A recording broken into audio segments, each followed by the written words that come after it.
Cooking అంటే మీకు ఇంట్రెస్టా? అయితే మీ ఇంట్రెస్ట్కి మా ఫార్ములాస్ని యాడ్ చేయాలంటే పక్కనున్న సబ్స్క్రైబ్ నొక్కేసి గంట కొట్టేయండి. హలో అండి, welcome back to our channel cooking formula 2.0. ఈరోజు మనం చూడబోయే రెసిపీ ఏంటంటే బ్రేక్ఫాస్ట్ మనకి అర్జెంటుగా కావాలనుకున్నప్పుడు ఇలా 10 నిమిషాల్లో అప్పటికప్పుడు బియ్యం పిండితో దోశలు వేసుకొని చూడండి. టేస్ట్ చాలా బాగుంటాయి, అలాగే మనకి ఫాస్ట్గా కూడా అయిపోతాయి అన్నమాట. ఇప్పుడు ఆ సింపుల్ అండ్ క్విక్ దోశని ఎలా చేసుకోవాలో చూసేద్దాం. ఫస్ట్ స్టవ్ పైన బౌల్ పెట్టుకొని అందులో 3 to 4 table spoon oil add చేసుకోవాలి.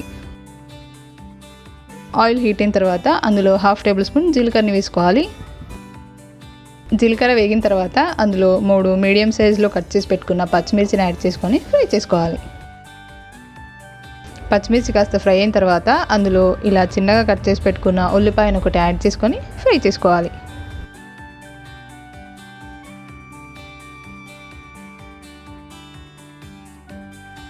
ఉల్లిపాయ మరీ ఎక్కువగా ఫ్రై అవ్వాల్సిన అవసరం లేదండి. ఇలా కాస్త మగ్గితే కలర్ కొద్దిగా చేంజ్ అవుతున్నప్పుడు మనం స్టవ్ ఆఫ్ చేసుకొని దీన్ని పక్కన పెట్టేయాలి.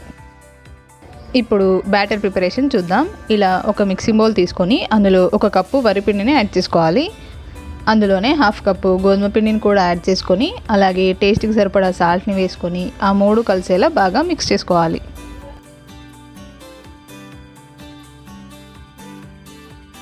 ఇప్పుడు కొద్దిగా వాటర్ని యాడ్ చేసుకుంటూ పిండిని మనం దోశలు వేసుకోవడానికి అనువుగా ఉండేలా కలుపుకోవాలి.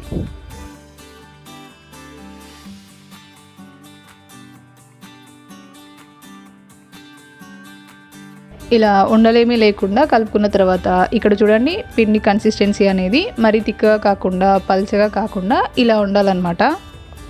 అప్పుడైతేనే మనకి దోశలు పర్ఫెక్ట్గా వస్తాయి. ఇప్పుడు ఇలా కలిపి పెట్టుకున్న పిండిలో ఇందాక మేము రెడీ చేసి పెట్టుకున్న పోపుని అందులోకి యాడ్ చేసుకొని మిక్స్ చేసుకోవాలి.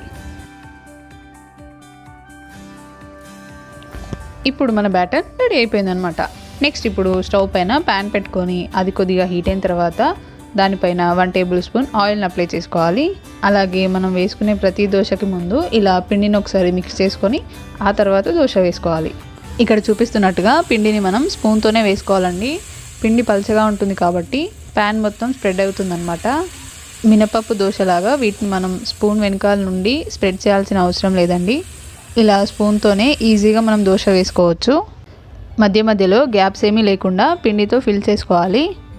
ఇలా వేసుకున్న తర్వాత ఇప్పుడు స్టవ్ని హై ఫ్లేమ్లో పెట్టి మూత పెట్టేసి 2 లేదా 3 నిమిషాల పాటు అలాగే వదిలేయాలి.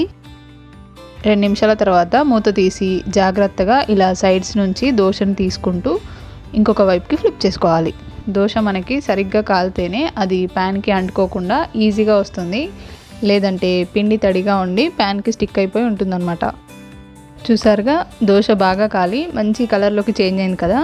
ఇలా మనం గోధుమ పిండిని యాడ్ చేసుకుంటే దోశలు మనకి మంచి కలర్లోకి చేంజ్ అవుతాయి అన్నమాట. ఇప్పుడు ఇలా ఫ్లిప్ చేసుకున్న దోశని లైట్గా ఇలా ప్రెస్ చేస్తూ ఈ వైపు కూడా ఇంకొక 20 సెకండ్ల పాటు కాల్చుకోవాలి. ఆ తర్వాత దోశని ఇలా ఫోల్డ్ చేసుకొని ఒక ప్లేట్లోకి సర్వ్ చేసుకుంటే వేడిగా ఉండే బియ్యం పిండి దోశలు రెడీ అయినట్టే. ఇదే విధంగా మిగిలిన పిండిని కూడా మనం దోశల్లాగా వేసుకొని సర్వ్ చేసుకోవడమే. మనం దోశ వేసుకునే ప్రతిసారి కూడా ప్యాన్కి ఆయిల్ని అప్లై చేయాలి, లేదంటే పిండి ప్యాన్కి అంటుకుంటుంది. అలాగే దోశ వేసుకునే ప్రతిసారి పిండిని మిక్స్ చేసుకొని వేసుకోవాలి. మనం క్లోజ్ చేసుకునే మూత దోశ మొత్తాన్ని కవర్ చేసేలా ఉండేది చూసుకోండి.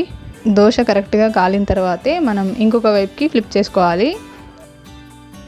ఇలా మీకు స్మూత్గా కాకుండా దోశలు క్రిస్పీగా రావాలనుకుంటే మనం దోశ వేసుకున్న తర్వాత స్టవ్ని మీడియం ఫ్లేమ్లో పెట్టి మూత పెట్టేసి ఒక 5 నిమిషాల పాటు బాగా రోస్ట్ చేసుకోవాలి. అప్పుడైతే మనకి దోశలు క్రిస్పీగా వస్తాయన్నమాట. ఇంతే అండి. ఈ చిన్న టిప్స్ని ఫాలో అవుతూ ఈసారి దోశలు వేసి చూడండి, మీకు పర్ఫెక్ట్గా వస్తాయి. అలాగే చాలా తొందరగా కూడా అవుతుంది. టేస్ట్ కూడా చాలా బాగుంటాయి. ఏ కర్రీలోకి అయినా ఇవి చాలా బాగుంటాయండి. ఏదైనా చట్నీతో కానీ టమాటో కెచప్తో సర్వ్ చేసుకున్నా కూడా బాగుంటాయి. లేదా ఇందులోనే మనం ఉప్పు కారం అన్నీ వేసాం కాబట్టి అలాగే తిన్నా కూడా పర్వాలేదు. తప్పకుండా మీరు ఓసారి ఇంట్లో ఇలా దోశని ప్రిపేర్ చేసుకొని టేస్ట్ని ఎంజాయ్ చేయండి. ఇప్పుడైతే థ్యాంక్స్ ఫర్ వాచింగ్ అండి. ఇలాంటి మరెన్నో మంచి రెసిపీస్ కోసం subscribe to our channel cooking formula 2.0.